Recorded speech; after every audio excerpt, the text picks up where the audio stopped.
Hello viewers, আসসালামু আলাইকুম। This is me Jannatul Suma. Welcome back to my channel. আজ আমি জাম্বুরা ভর্তা বা মাখা তৈরি করে দেখাবো।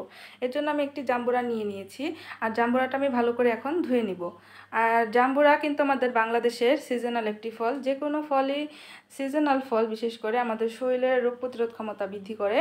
তো দেখতেই পাচ্ছেন আমি জাম্বুরাটা কেটে নিয়েছি। একটি টিপস শেয়ার করি আপনাদের সাথে।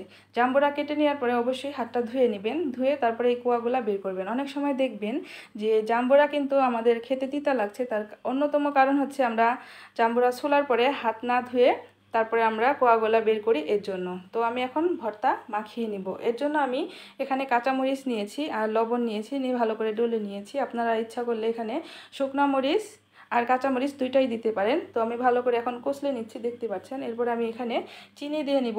চিনিটা কিন্তু যে যার টেস্ট অনুযায়ী দিবেন, আমি আমার স্বাদ অনুযায়ী এখানে চিনি দিয়ে নিয়েছি, দেখতেই পাচ্ছেন। আর এইভাবে আমি যেভাবে মাখাচ্ছি ঠিক এইভাবে আপনাদের মাখাতে হবে।